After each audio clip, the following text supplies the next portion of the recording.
Bismillahirrahmanirrahim. Assalamualaikum warahmatullahi wabarakatuh. Selamat sejahtera. Okey, kita berjumpa lagi dalam tips dalam menerbitkan artikel journals. Dah 29 Ramadan. Jadi yang kedua selepas tips menulis pengenalan artikel jurnal, kita akan masuk hari ini untuk tips pula bahagian kajian literatur dalam artikel jurnal. Okey, untuk siri ni saya ada buat satu visual ataupun boleh dikatakan sebagai infografik untuk menggambarkan keterkaitan, kepentingan dalam penulisan bahagian literature. Jadi segala tips yang saya dapat ni adalah dari dari segi konsep sebenar dalam articles berdasarkan observation dan pengalaman saya dalam konteks reviewer, penilai, komen-komen yang kita jumpa. Elok yang kena reject, ada yang dapat major atau dapat minor. Semua komen-komen penilai itu kita ambil dan kita himpun dan jadikan sebagai tips dan saya kongsikanlah buat semua agar tips ni membantu untuk sukses untuk artikel kita dapat terbit dan kita untuk mengelakkan mendapat banyak kesilapan lah sehingga kena reject. Jadi kita cuba nak elak kena reject, major dengan minor tak apa. Itu subjektif. Ada setengah tu penilai tu komen sikit je tapi bagi major. Yang tu subjektif. Tapi kita cuba nak elak kena reject. Jadi kita nak pastikan artikel yang kita hantar tu bersesuaian.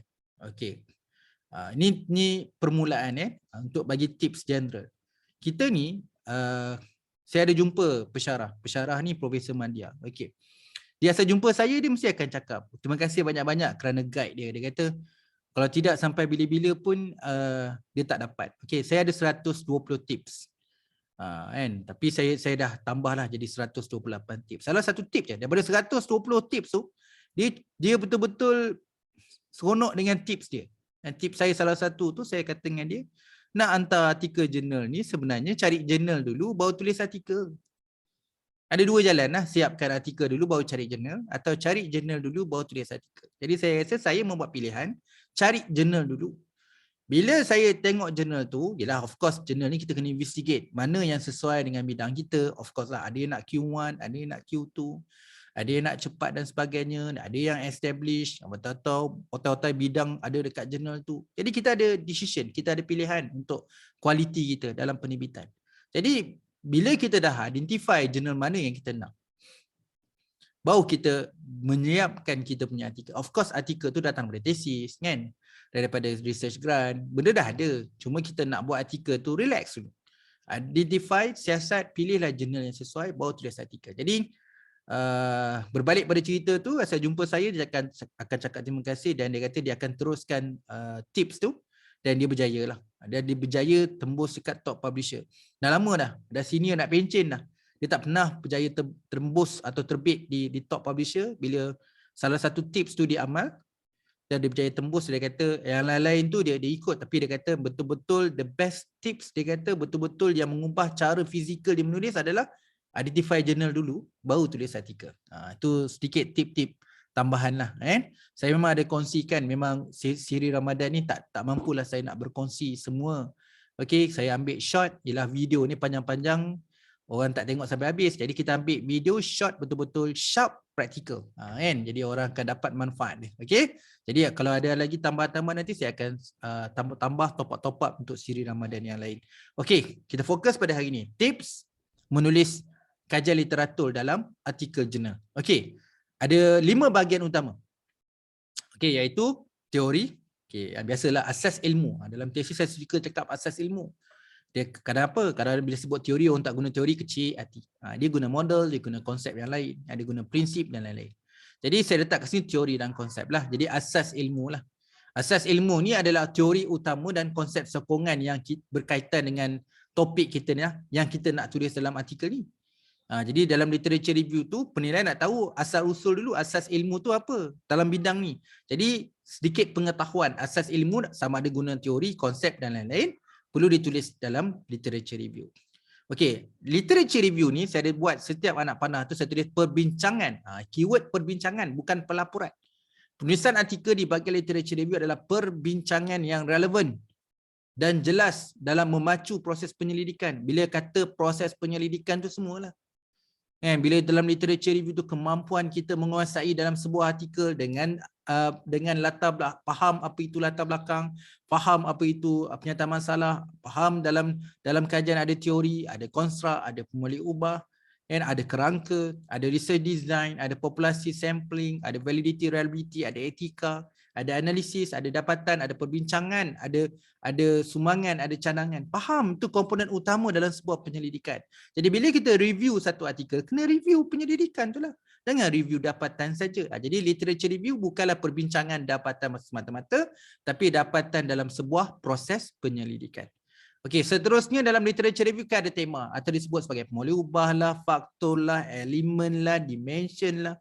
Itu perkara yang ada dalam fizikal dalam literature review.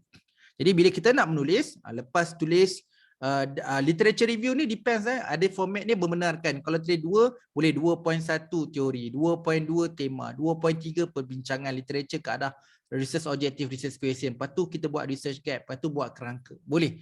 Ataupun tak ada. Dia literature review, dia go through paragraph demi paragraph. Okey, seterusnya apa yang kita kena buat kat sini adalah topik lah. Saya kat sini tulis perbincangan literature review ke arah research objective, research question dan research hypothesis. Ini topik kita lah. Jadi apa kita punya research objective? Objektif tentang apa? Nak mengukur hubungan. Letaklah hubungan A dan B. Jadi pandai-pandai lah. Janganlah kita copy paste objektif dan persoalan kajian tu jadi subtopik kita dalam literature. Tapi tema kat sini adalah perbincangan, penulisan literature review ke arah perbincangan yang menjawab kepada research objektif atau research question atau research hypothesis. Okey. Dalam ni faham-fahamlah kita pun dah bincang benda ni kan. Nak bincang kajian lepas tentang semua ni, ialah kena tengok kajian lepas dari konteks LR dia, method, analisis, keputusan, dapatan dan juga kesimpulan lagi-lagi dekat bahagian sumbangan dan juga cadangan. Apa lagi dalam bahagian literature kena tebus? Orang akan tengok walaupun tak ada section 2.4 research gap, tak perlu tulis. Tapi kita tahu kan di antara, kalau saya lah baca dalam literature review tu, dia perenggan terakhir kan. Kadang-kadang kalau saya rajin saya tengoklah perenggan tu kan. Kalau dia tak best perenggan terakhir, 2 perenggan terakhir. Paling best 3 perenggan terakhir lah.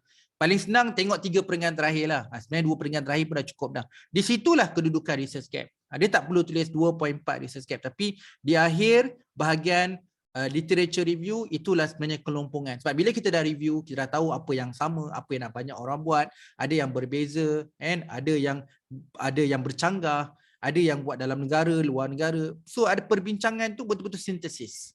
Jadi kita last kali tu kita buat conclude, tapi conclude tu sebenarnya pengisian conclude tu terdapat kelompongan di dalamnya.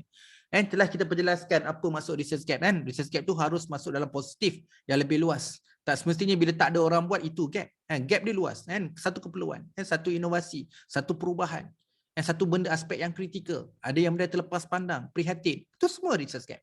Okay. Alright. Kemudian last sekali kalau ada. Kalau jika perlu. Bersesuaian biasanya orang tutup kita punya literature review, cara penulisan kita adalah kerangka. Kerangka konseptual ke kerangka kajian kena ada. Jadi kat sini dalam literature review ni sangat penting lah. Dalam kerangka tu guide kita lah. Dengan ada kerangka kita tahulah okey macam mana kita nak buat method dengan analisis selepas ini. Jadi ada 5 komponen penting bila nak menulis dalam literature review adalah asas ilmu iaitu teori atau konsep. Yang kedua adalah kita punya tema atau pemulih ubah, faktor, elemen, dimension dan sebagainya. Kemudian yang ketiga adalah topik yang mewakili bagi objektif kita. Jadi penulisan perbincangan literature review berujuk kepada kita punya objektif. Keluarlah satu nama sesuai dengan objektif kajian kita. Kemudian adalah kita mengeluarkan dari segi research gap. Ini sangat penting. Orang baca literature review, inilah tengok kematangan. Kalau review tak ada mengeluarkan satu conclusion, dalam conclusion tu memang ada research gap dalamnya, dia macam tak lengkap lah literature review tu. Dan terakhir jika ada, boleh juga kita propose kerangka di bahagian literature review sebagai output dalam literature. Okey? Dan semua perkara dalam kitaran ni haruslah perbincangan yang relevan, jelas dalam memacu proses dalam sebuah penyelidikan. Okey, di sini saya ada bagi cadangan. Okey, untuk cerita teori dan konsep saya letak range yang agak besar sebab dia subjektif. 1 hingga 4 perenggan untuk cerita teori dan konsep. Okey, 2 hingga 5 perenggan untuk cerita pemulih ubah. Kadang-kadang orang kuantitatif pemulih ubah dia banyak. Okey, perbincangan ke arah research objective, research question memerlukan 4 ke 12 perenggan. Bagi saya dalam literature review ni bahagian sangat penting. Okey. Kemudian dalam potensi gap bagi saya kena ada 2 atau 6 perenggan. Kadang-kadang bila saya sendiri bila literature review, kadang-kadang saya tulis 1 atau 2 perenggan saja untuk gap, dia kata tak cukup. Saya kena conclude. Dia kata saya kena conclude saya punya literature tu supaya. Jadi saya buat 2. Jadi saya letak sini 2 hingga 6 lah. okey kerangka roadmap kat sini mungkin dia bukan letak kerangka je, kadang-kadang kena explain. Kalau saya satu perenggan dah cukup, tapi ada orang yang buat 2 atau 3 perenggan. Lebih kuranglah subjektif, benda ni bukan fix tapi saya nak bagi satu visual bagaimana berapa banyak jumlah perenggan untuk bahagian ni. Jadi benda ni depends. Kalau tanya saya pun bukanlah jawapan mutlak. Saya kena rujuk dekat jurnal yang mana yang nak hantar. Saya sendiri tengok amalan di situ yang terkini berapa. Kalau di situ dia punya konsep kerangka ni consider dia satu perenggan dia. Jadi saya ikutlah satu perenggan. Kita kena ikut dekat mana jurnal yang kita nak hantar. Yang saya ni secara umum, secara general, bila orang tanya berapa perenggan, ini jawapan saya. Okey. Literature review adalah cara penulisan secara perbincangan, kajian yang merujuk pada kajian empirikal ataupun kajian lepas, menjadi juru pandu apa proses tindakan seterusnya di bahagian metodologi dan analisis. Jadi kenapa pentingnya penulisan literature review dalam artikel sangat penting lah, sebab artikel adalah ringkasan daripada sebuah grant ataupun tesis ataupun sebuah penyelidikan. Jadi cara pengkhususan dalam artikel biasanya dia khususnya. Bukanlah semua objektif dalam tesis kena buat artikel. Kadang-kadang satu hipotesis boleh buat satu artikel. Satu research question satu artikel saja. Jadi boleh buat pengkhususan kecil. Yang paling penting specifics. Okay, so ada 4 conclusion yang saya nak cerita pasal tip literature review ni. Outline bahagian ataupun dalam bahagian literature review ni boleh buat outline, boleh buat subsection. 2 ni boleh buat 2.1, 2.2. Jadi namun section tu kena tepat.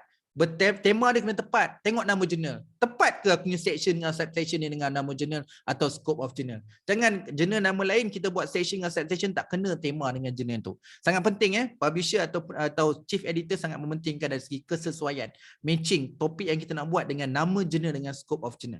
Okey, perbincangan tu meluas lah. Jangan rigid sangat. Sama macam tesis lah.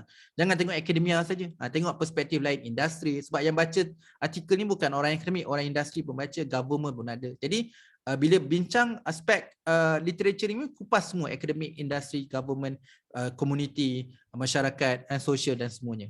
Okay, ketiga adalah penemuan panduan tindakan proses penyelidikan. Jadi kita kena tahu bahawa kadang-kadang kalau saya sendiri baca artikel, kalau artikel tu menarik, saya akan memang sendiri buat evaluation bahawa cara penulisan literature review dia betul tak? Kenapa kalau saya baca metodologi saya jelas inilah method dia, tetapi dekat literature review tu tidak dapat seperti satu alignment yang baik. Dia kupas dekat literature review tu mungkin bersifat terlalu umum, ataupun dia cerita khusus tapi dia menceritakan nampak kesesuaian tu lebih kepada method A. Tetapi dalam artikel ni dia menggunakan method B. Kat situ kadang-kadang kalau saya selaku penilai memang saya komen yang tu.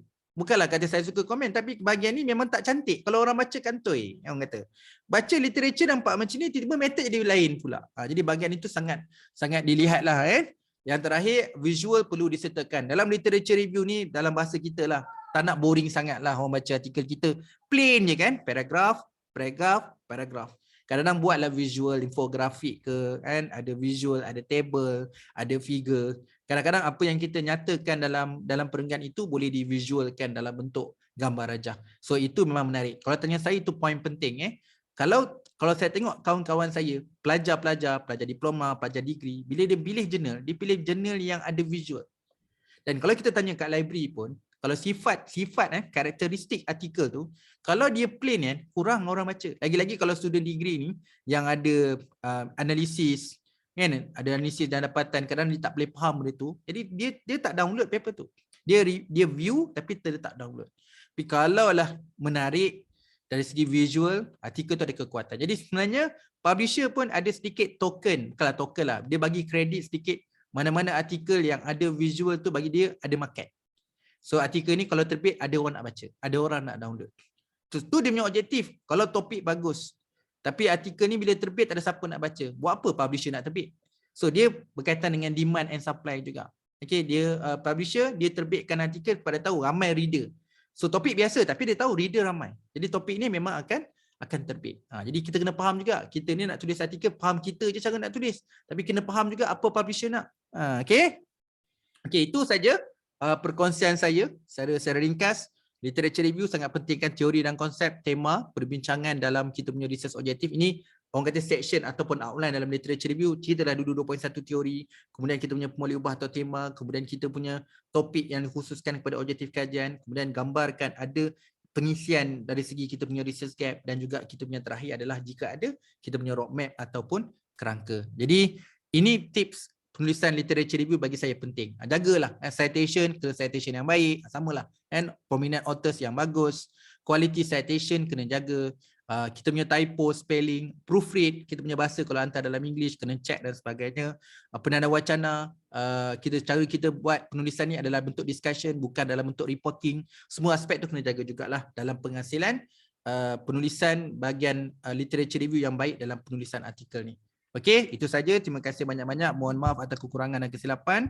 Semoga bermanfaat semuanya. InsyaAllah kita jumpa untuk siri seterusnya, iaitu tips tulis artikel di bahagian metodologi. InsyaAllah. Okey, kita jumpa lagi. Assalamualaikum. Selamat sejahtera.